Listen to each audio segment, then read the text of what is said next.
In her home in the small town of Valley Falls, New York, Francoise Ouimet can be found weaving on an unusual loom. It's an antique wagon wheel with nails driven into the wood. The rug Francoise will weave will be circular like the wheel, the colorful pattern emanating from the center like spokes. And it will be unique. Today, she is the only person carrying on the craft in this part of the country. I visited Francoise and her husband, Bernard, to learn more about the craft, which Francoise learned from her mother-in-law, Lucille Ouimet.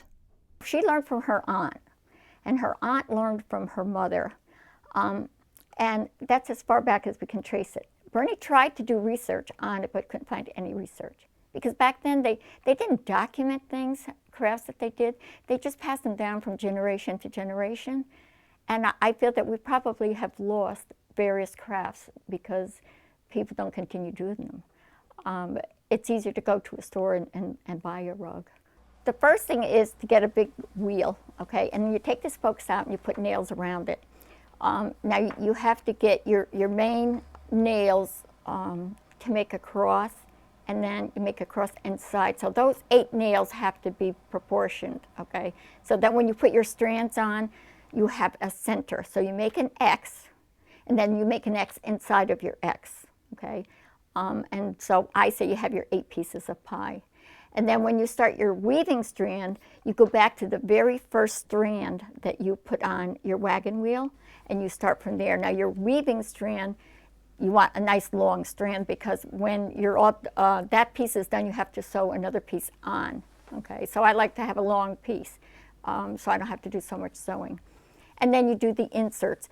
The inserts is what keeps the rug flat. If you didn't insert, it would bevel like a basket. Francoise learned to make wagon wheel rugs 25 years ago. Her mother-in-law, Lucille, was living in Quebec and often demonstrated the wheel weaving at French-Canadian festivals in New York. She asked Francoise to substitute for her at a festival that she wouldn't be able to attend. When they wanted her to come down again for another demonstration someplace else, she couldn't do it because it was during canning season. So that's a busy time. So she said, well, you saw me do it, it's easy. Well, once the rug has started, it's real easy to do it and finish it, okay?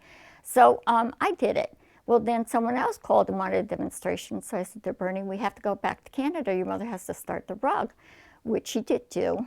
And I did that rug, finished it, and then we got another call. So I said, Tom, we have to go back. And he said, why don't you learn how to start the rug? Because apparently you're going to be doing this.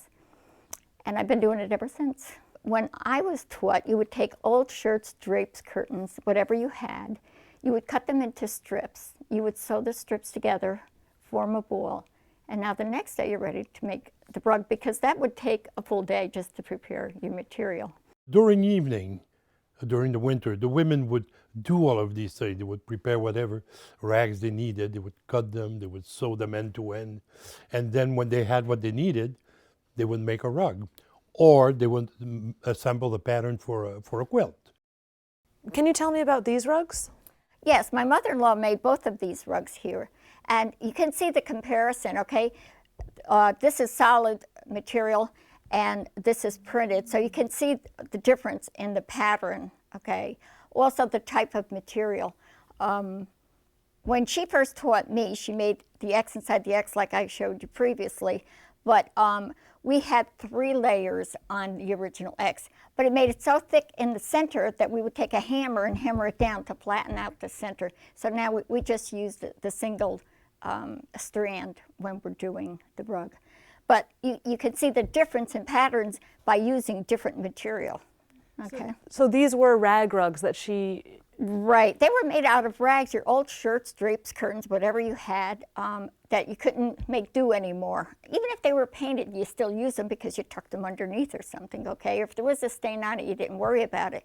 It was a way that when you got out of bed in the morning, instead of stepping on a cold floor, you stepped on this, and that way it wasn't so, so cold on your feet. Because back then it was hard to heat, especially if your bedroom was upstairs, The heat didn't always get upstairs, so they made these out of necessity. It was a way of recycling your old clothes.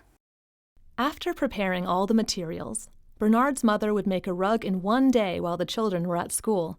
She made them for family, never selling any, except for fundraisers for the local French parish.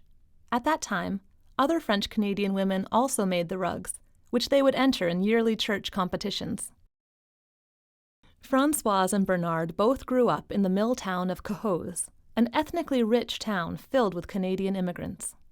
They used to call it Little Canada, in fact, because in Cohoes there were different groups. The Italians were in one section, the French in another section, the Irish up in the hill. Bernard's parents had been farmers in Quebec, and his mother was accustomed to making all the family clothing, bedding, and rugs herself as part of the overall economy of the family. She did I don't know how many quilts. I know she made one for each of her grandchildren. She made the runners, what we call catalognes, on a loom. She made that almost every winter. She made, of course, the wheel rugs. She made the crocheted rugs and also cases for pillows, that sort of thing. She enjoyed all those things. She also knitted and embroidered. Today, Francoise uses nylon strips to make her rugs. She started using nylon when her brother found piles of the material while cleaning out an attic in Cohoes, New York, the mill town where she grew up. The strips were remnants from a textile factory. They save labor because, unlike cotton, they do not need to be folded and sewn to prevent fraying.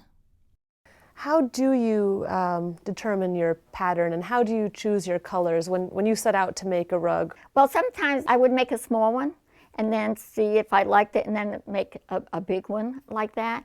And what surprised me is some colors that you wouldn't think would go together turned out to be quite nice. And it's like, oh, I would never repeat this pattern. Then it's like as it progressed, because in the beginning it doesn't look like anything. When you first start, until you really get halfway through, it doesn't look like much at all.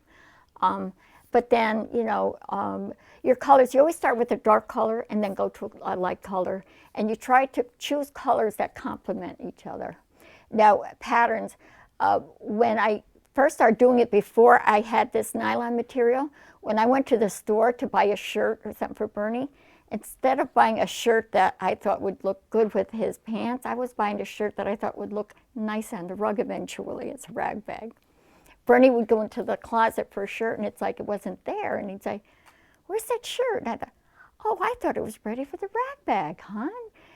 The buttons are off. It's a rag now." And see, depending on the width of your material, you can make one quickly if you want to use wide material, but I like narrow, so it does take longer to make. And then it changes your pattern because if you start using narrow material, and then at one point you use wide to insert and then go back to narrow, that will change the pattern. It's hard on the back because when you first start, you're bent over. And as your rug fills up, then your back straightens out. But when you first start, because you're working in the center, okay? So depending on the size of the wheel, it's hard on the back when you first start. When you get to the point where you can't put in any more strands, okay? You tie sew your weaving strand, okay, to the previous woven strand that you went around. So you have to do that with needle and thread. Then before you can take it off the wheel, you have to baste with the needle and thread every single strand on there to your weaving strand, okay? That takes 4 to 5 hours alone, and it's hard on the thumb. Both Francoise and Bernard value their French-Canadian heritage highly. Bernard learned French-Canadian cooking from his mother, and a large repertoire of traditional French-Canadian songs from his parents and extended family. That Francoise is carrying on the wagon wheel weaving tradition is valuable to both of them. I think if she hadn't, it would be a lost art in our family. And as a matter of fact, there were never that many people in our parish who made those, who knew how to make those. Braided rug, no problem. But there were just a handful of people who made those. And at least now, she carries on the tradition. And one of her nieces wants to learn how to make them. So hopefully there'll be somebody after her to carry on. Is it meaningful to you that you now are sort of the tradition bearer for this craft, that it was passed down in Bernie's family for many generations, as far back as anyone knows, and now you're carrying this tradition on? Yes, it's very important to me. I feel very lucky that she taught me this craft. There's not very many people doing this craft. Even when you go on the internet, there is another woman that does it, but it's a different technique. And she doesn't have any background either as to where it originated from. I wish we could get more background to it. On my side of the family, they didn't know anything about it. As far as you know, you may be the only family that has this tradition. Right. Yeah. This technique, this craft, and my niece, my grandniece, is perhaps interested in doing it, so she would like to learn. So, but she's going to college, so I told her, I said, there's plenty of time. I said, when she comes back, I'll still be doing it.